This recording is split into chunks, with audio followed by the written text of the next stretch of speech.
Assalamualaikum warahmatullahi wabarakatuh. Salam sejahtera untuk kita semua. Perkenalkan, saya dengan Anes Patria Kumala SSTMKes, salah satu dosen dari Fakultas Sains dan Kesehatan Universitas IPIJA, program studi D3 Kebidanan.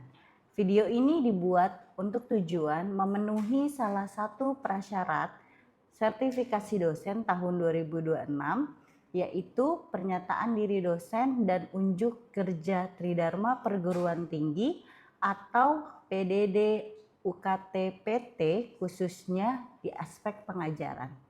Perkenankan saya menjelaskan mata kuliah yang saya ampu, yaitu mata kuliah Kesehatan Reproduksi dan Keluarga Berencana dengan bobot 5 SKS, 3 SKS teori dan 2 SKS praktik.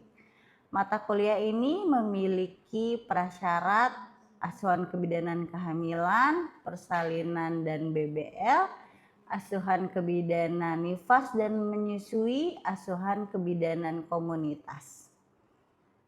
Mata kuliah ini memberikan kemampuan pada mahasiswa untuk memahami konsep hak-hak kesehatan reproduksi, faktor yang mempengaruhi kesehatan reproduksi, upaya pencegahan dan deteksi dini, serta memberikan asuhan keluarga berencana.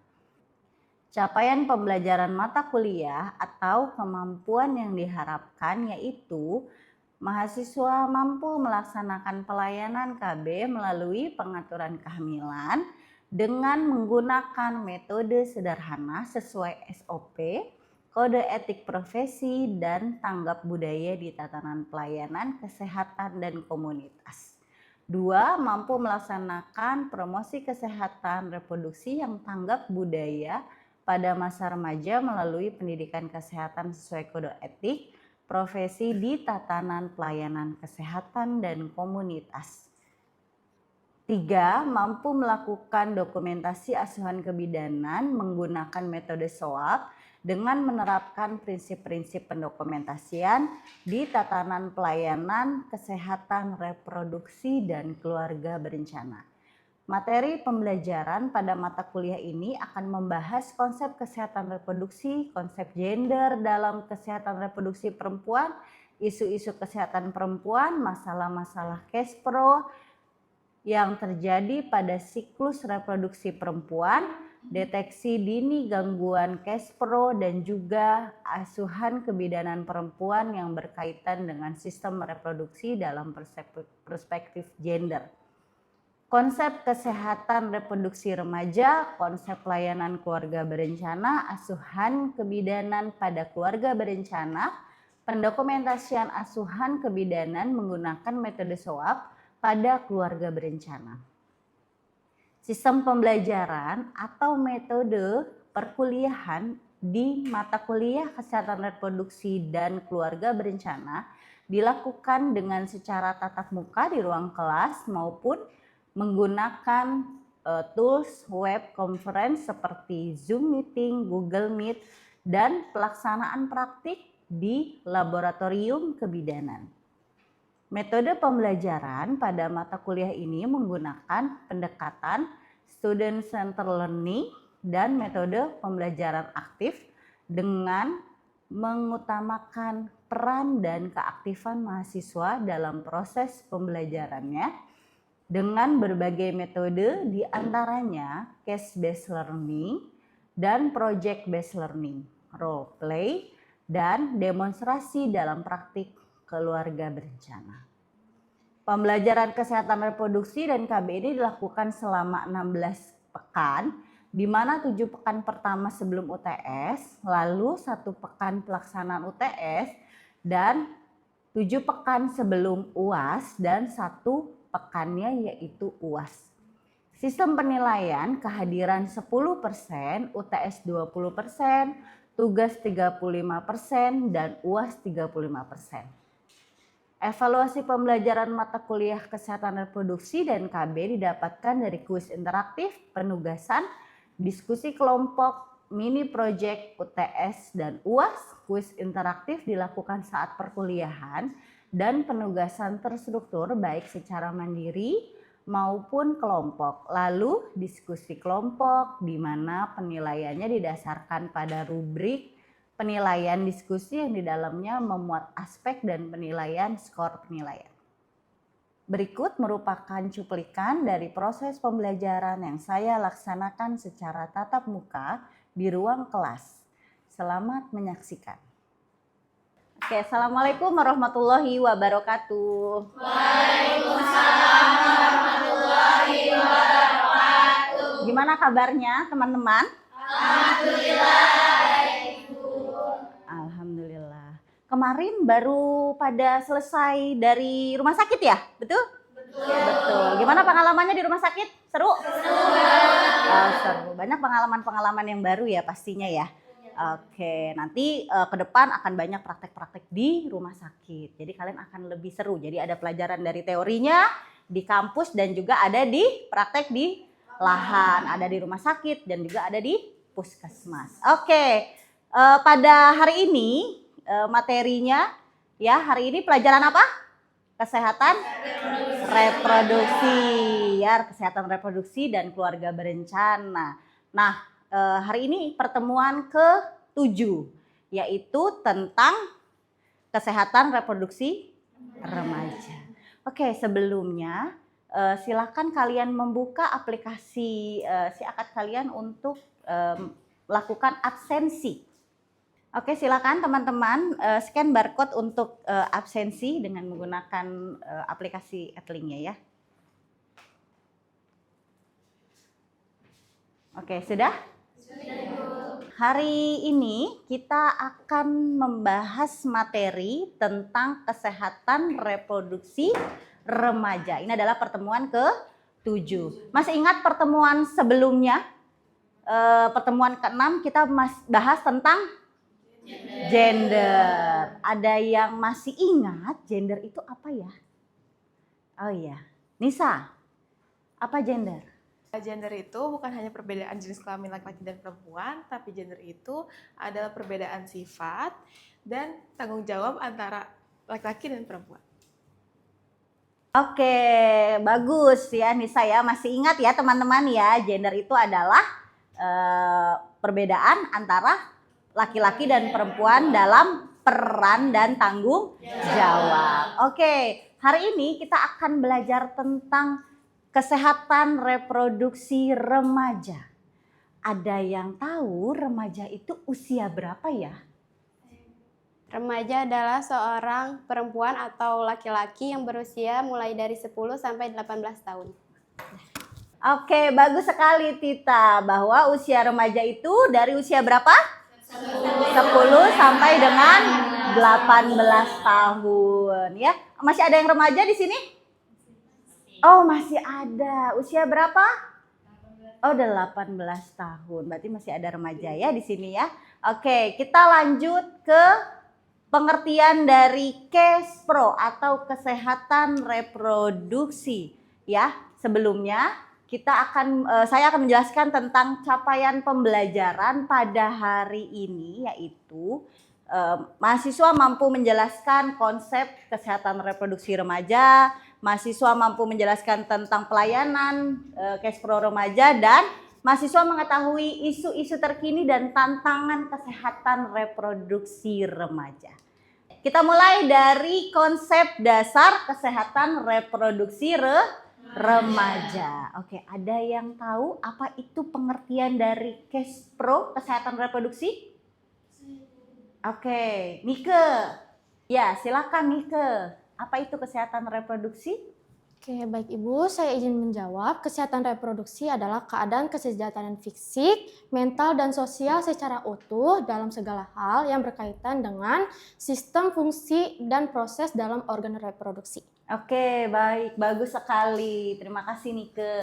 Bagus sekali jawabannya ya, bahwa kita bisa lihat di sini teman-teman, pengertian dari kesehatan reproduksi adalah keadaan sehat yang menyeluruh pada sistem, fungsi, dan juga proses reproduksi, bukan hanya sekedar bebas dari penyakit ya. Itu adalah pengertian dari kesehatan reproduksi pada remaja. Pada usia berapa tadi?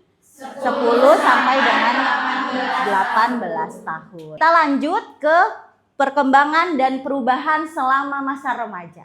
Pada masa remaja ada perkembangan secara fisik dan juga secara psikologis ya. Ada yang tahu sebelumnya apa sih kira-kira perubahan fisik pada remaja? Oke, terima kasih. Fitri, apa itu perubahan fisik pada remaja? Baik Ibu, terima kasih. Saya izin menjawab. Biasanya pada perempuan itu seperti pembesaran pada payudara dan tumbuhnya seperti bulu, dan pada laki-laki biasanya pembesaran pada testis dan penis. Betul sekali Fitri, terima kasih ya. Kita bisa lihat di sini ada perubahan fisik ya. Yang pertama adanya kematangan organ reproduksi ya. Kalau pada remaja putri mengalami apa? Menstruasi pertama kali atau disebut dengan menarche gitu ya. Kalau pada laki-laki mimpi basah ya. Itu adalah perkembangan secara fisik untuk kematangan organ reproduksinya. Oke, kemudian selanjutnya ada pertumbuhan ciri-ciri sekunder yang tadi juga sudah disebutkan oleh Fitri ya, bahwa adanya perubahan fisik seperti pertumbuhan rambut di area tertentu gitu ya. Kemudian pada laki-laki biasanya akan ada perubahan suara gitu ya. Kemudian pada perempuan ya biasanya payudaranya mulai membesar ya, dan pada laki-laki tumbuh jakun ya. Kemudian ada lagi perubahan fisiknya, yaitu pertumbuhannya biasanya lebih, berat badannya meningkat secara signifikan, dan juga perubahan proporsi tubuh. Jadi badan lebih tinggi gitu ya. Kemudian berat badan juga biasanya bertambah. Oke, selanjutnya kita akan membahas tentang perubahan psikologis dan emosional pada remaja. Biasanya nih pada remaja ini dia akan mencari jati dirinya gitu ya. Jadi dia akan mengeksplor nilai-nilai pribadi dan juga peran sosialnya yang ada di masyarakat, kemudian di keluarga. Dia akan mulai mencari jati diri. Kemudian dia akan adanya fluktuasi suasana hati pada remaja. Remaja biasanya lebih moody ya gitu. Jadi kadang gampang senang, nanti tiba-tiba bisa sedih seperti itu ya. Dan pada remaja untuk perubahan psikologis dan emosionalnya mulai muncul dorongan untuk mengurangi ketergantungannya kepada orang tua, kepada orang lain. Dia sudah mulai mandiri seperti itu ya. Oke, selanjutnya ada pelayanan dan akses kesehatan pada remaja. Di sini pelayanan Kespro remaja itu ada layanan konseling. Di puskesmas sudah ada layanan konseling pada remaja yang membutuhkan adanya konseling seperti adanya kesehatan mental. Misalnya remaja merasa perubahan fisiknya selama ini, kok ini seperti ini ya saya terjadi. Nah itu bisa mendapatkan konseling di puskesmas, sudah ada ya. Kemudian adanya pemeriksaan medis di puskesmas juga. Pelayanan Kespro remaja itu ada pemeriksaan medis untuk memantau status gizi pada remaja, kemudian adanya kesehatan organ reproduksinya bagaimana, kemudian adanya deteksi dini penyakit menular seksual itu juga ada di pelayanan Kespro di puskesmas, bisa dilakukan. Kemudian adanya informasi atau edukasi tentang kontrasepsi pada remaja, ini untuk pencegahan atau preventif terjadinya kehamilan yang tidak diinginkan pada remaja. Karena kasus-kasus pada remaja tentang kehamilan tidak diinginkan ini menaik lonjakannya angkanya, sehingga dari pemerintah, kemudian tenaga kesehatan, kemudian disalurkan kepada puskesmas untuk mereka membuat edukasi kontrasepsi pada remaja. Nah, di sini ada peran tenaga kesehatan dan pendidik. Ya, yang pertama, kalian sebagai tenaga kesehatan, yang pertama yaitu memberikan edukasi komprehensif secara menyeluruh kepada remaja tentang apa? Tentang kesehatan reproduksi dan juga hak-hak reproduksi pada remaja. Itu adalah tugas kalian, tugas tenaga kesehatan ya, untuk memberikan informasi yang akurat. Kemudian penyediaan layanan konsultasi ya. Kemudian adanya pendampingan dan rujukan apabila remaja dalam mengakses layanan medis ini perlu dukungan psikologis ya. Nah, ini kita adalah peran kalian sebagai tenaga kesehatan. Oke, sekarang ada isu terkini dan tantangan Kespro remaja. Ada yang tahu apa itu isu-isu terkini yang lagi hits di remaja? Oke, Mariam, silahkan. Oke, baik Ibu, izin menjawab pertanyaan tentang isu-isu terkini pada remaja. Yang pertama, ada penyalahgunaan narkoba dan obat-obatan terlarang. Yang kedua, pernikahan dini yang menyebabkan putusnya sekolah dan risiko kehamilan. Yang ketiga, banyak remaja perempuan maupun laki-laki yang sudah merokok atau nge-vape. Yang keempat, ada pergaulan bebas pada remaja yang beresiko terkena penyakit infeksi menular seksual. Tepat sekali Mariam jawabannya ya. Terima kasih banyak. Silakan boleh duduk kembali. Ya, tadi Mariam sudah memberikan informasi tentang bagaimana isu terkini gitu ya, dan juga tantangan-tantangan pada remaja yang ada pada saat ini. Seperti tadi ya, adanya kita lihat di sini pernikahan dini dan juga kehamilan pada remaja. Jadi sekarang ya banyak sekali pernikahan dini pada remaja dan juga terjadinya kehamilan. Remaja yang hamil di bawah usia 20 tahun ini memiliki resiko komplikasi ya. Jadi pada usia kurang dari 20 tahun yaitu usia remaja, apabila terjadi kehamilan ini akan lebih beresiko karena bisa terjadinya komplikasi persalinan termasuk preeklamsi, perdarahan gitu ya, karena organ reproduksinya belum matang sempurna. Kemudian adanya dampak psikososial.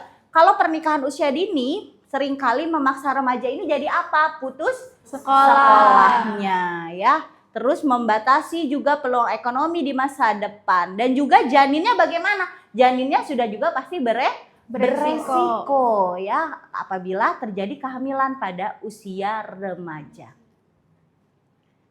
Selanjutnya ada tentang infeksi menular seksual yang juga tadi sudah dipaparkan oleh Mariam bahwa pada remaja ini beresiko terkena infeksi menular seksual karena apa? Terjadinya pergaulan bebas yang tadi ya. Nah, ini juga dapat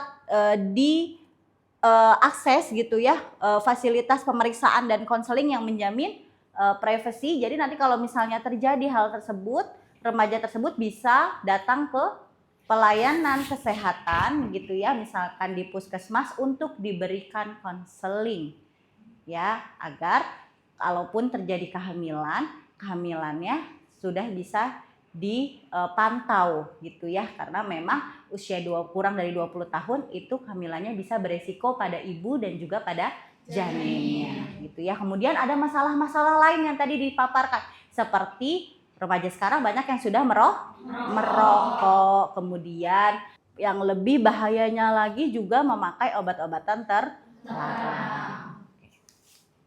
Ada dampak media sosial.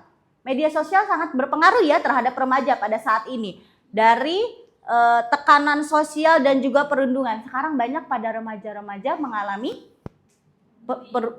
bully atau perundungan ya.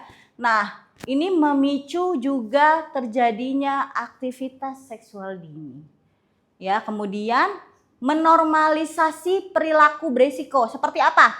Nah, konten-konten yang viral itu mempromosikan gaya hidup yang bebas sehingga remaja yang melihat konten tersebut akhirnya ingin mencoba seperti itu ya. Karena pada masa remaja tadi perubahan psikologisnya apa? Dia mulai mencari jati diri sehingga kalau misalnya dia melihat atau mengakses tentang perilaku seksual yang tidak sesuai pada remaja, dia akan beresiko untuk mencoba seperti itu ya. Kemudian adanya paparan konten pornografi yang tidak sehat. Paparan konten pornografi yang ada pada remaja ini akhirnya membuat hubungan atau tadi hubungan seksual yang tidak sehat tadi kalau memang remaja mengambil informasinya secara salah. Maka dari itu ada kalian sebagai petugas kesehatan, tenaga kesehatan untuk memberikan edukasi atau informasi tentang kesehatan reproduksi pada remaja. Apa saja risiko-risiko yang terjadi apabila remaja tersebut melakukan hubungan seksual di luar pernikahan dan pada usia di remaja di bawah usia 20 tahun seperti itu. Oke, terima kasih. Tadi sudah kita bahas ya materi-materi tentang kesehatan reproduksi remaja ya. Tadi tentang bagaimana pengertian tentang kesehatan reproduksi remaja, kemudian tentang perubahan fisik ya pada remaja, perubahan psikologis ya, kemudian layanan pada masa remaja ya, layanan yang diberikan kepada tenaga kesehatan oleh remaja. Kemudian ada apa lagi?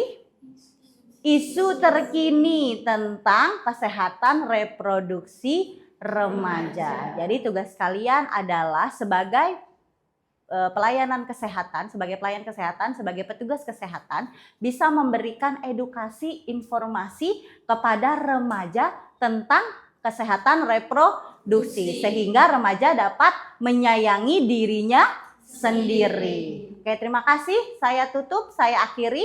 Untuk pertemuan berikutnya nanti itu adalah pertemuan sudah UTS ya. Sehingga ini pertemuan tatap muka kita yang terakhir ya, pertemuan ke-7. Nanti berikutnya, pertemuan berikutnya itu adalah pertemuan UTS, ujian tengah semester. Terima kasih banyak, saya tutup, saya akhiri. Wassalamualaikum warahmatullahi wabarakatuh. Waalaikumsalam warahmatullahi wabarakatuh. Terima kasih Ibu. Demikian deskripsi singkat serta cuplikan proses pembelajaran dari mata kuliah Kesehatan Reproduksi dan KB yang saya ampuh. Semoga dapat memberikan gambaran mengenai kinerja pengajaran yang saya lakukan, khususnya di mata kuliah Kesehatan Reproduksi dan KB di program studi D3 Kebidanan Fakultas Sains dan Kesehatan Universitas IPIJA. Saya mengucapkan terima kasih kepada seluruh tim penilai dan tim panitia sertifikasi pendidik untuk dosen tahun 2026 khususnya dari Kementerian Pendidikan Tinggi Sains dan Teknologi. Tidak lupa juga saya mengucapkan terima kasih kepada Universitas IPIJA, rekan sejawat dosen dan rekan-rekan mahasiswa. Demikian yang dapat saya sampaikan. Atas kekurangan dari saya mohon maaf yang sebesar-besarnya. Wabillahi taufik walhidayah. Wassalamualaikum warahmatullahi wabarakatuh.